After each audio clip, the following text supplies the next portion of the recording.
Hey guys, Harrier Strike here with some domination on bailout. Nope, no search this time. And don't worry about my primary, but I'm running the USP Akimbos on backup.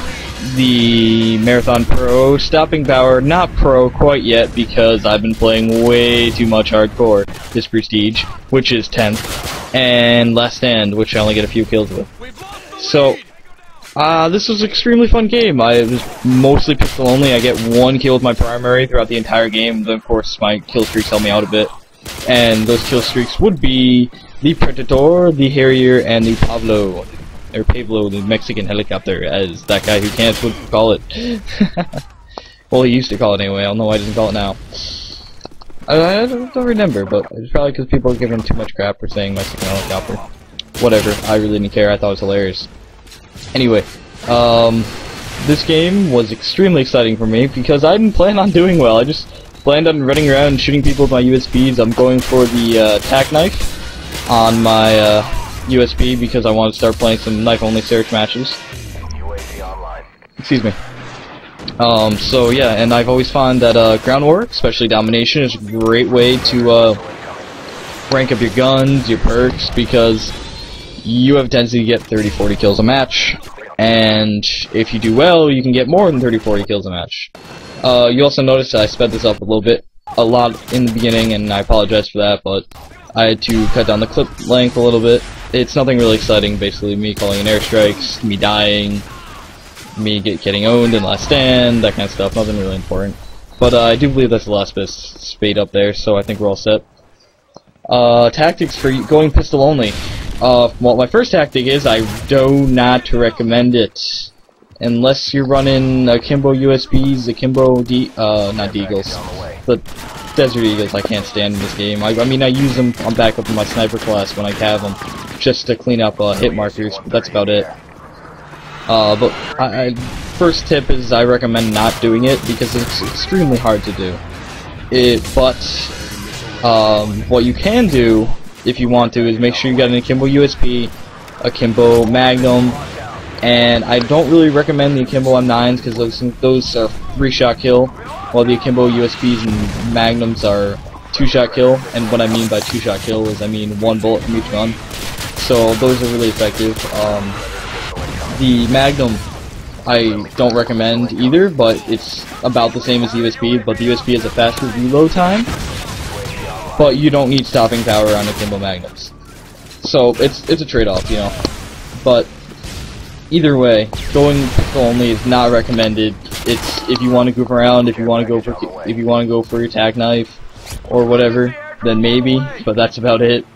But my other strategy is use your stun grenades, because you want to get to the side of people, you want to flank them. You're not always going to be accurate, so you want to make sure you have time to put those extra couple shots into someone. Use last stand, because it gives you a chance to mop up a kill or two in case you get thrown down. And it's really, excuse me again, it's really not that cheap in this one compared to Call of Duty 4, because you get taken out pretty quickly, or you get hit by explosives more often than not. My other tip is stay close quarters. I don't know if I said this already, I'm losing track already, but yeah, stay close quarters, stay indoors.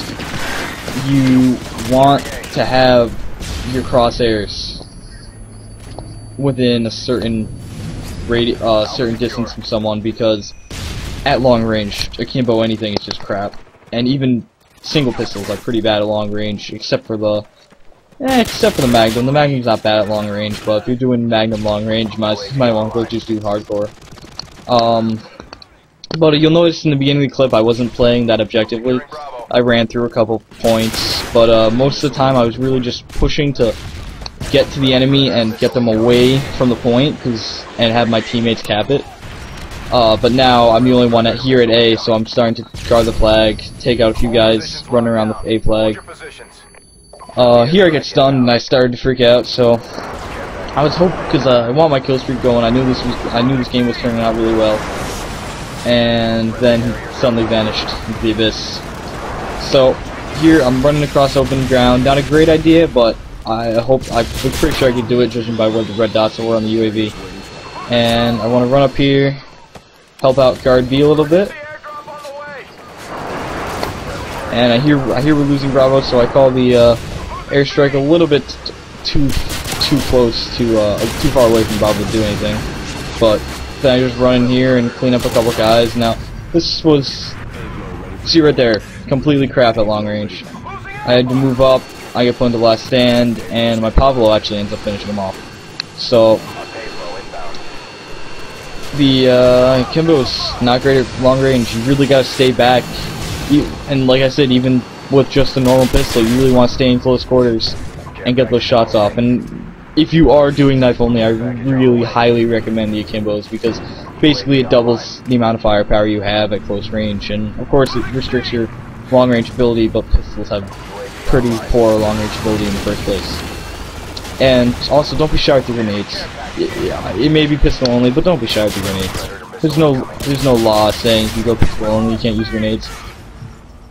But you'll see here I was using cover of the car and let him come closer. That's another thing you want to do. If they're rushing you, let them come closer, because the closer they are to you, up to a point, the more accurate your guns become, and the better you do. Right there, that was actually a pointless waste of ammunition, because the odds of me actually hitting him are a couple hundred to 1. Right here, now they captured A again, so I'm gonna use some cover of the cars, strafe left and right, as you saw me doing a little bit there, in case anyone's going, but there wasn't anyone there, so I got the easy flag cap, helping out the team. And of course, you're helping out yourself. I mean, 150 points may not sound like much, but that's 3 kills. 3 kills for sitting on your arse for 5 seconds. You might as well just go do it, you know? Right there, long distance area, I wanted to get away from it, and of course, me being an idiot, I run into a different long distance area. And I somehow sniped this kid with a USP, and I was pretty shocked. So yeah, so I want to get right back inside and go for the cleanup. But Domination is a great game type. It's a really team-based game type. Like you have to have a good team, or the other team has to be unorganized in order to do well, because you have to grab 2 flags and spawn trap them in the 3rd. That's the general tactics. That's the tactic I use quite a bit. Excuse me again. That's the tactic I use most of the time with me and the RGOF productions. The rest of us, that's what we mostly do, is we get third points, push them in the spawn, because you want to know where they're coming from. If you grab all 3 points, all of a sudden there's 3 more large areas on the map where they can spawn. I mean, it's hard enough knowing where they're gonna not knowing where they're gonna spawn in the first place in that small one area, but when you got them spawning all around you from 3 different corners of the map, then you start having issues. So you want to grab 2 points, you want to hold them on the 3rd, and if you get a team together, have them sit back. I don't care if the enemy team bitches at you for, quote, camping, but what you want to do is you want to sit farther back and spawn trap them in there. But anyway, guys, clip's coming to a close. Like, comment, subscribe, be sure strike out. Peace.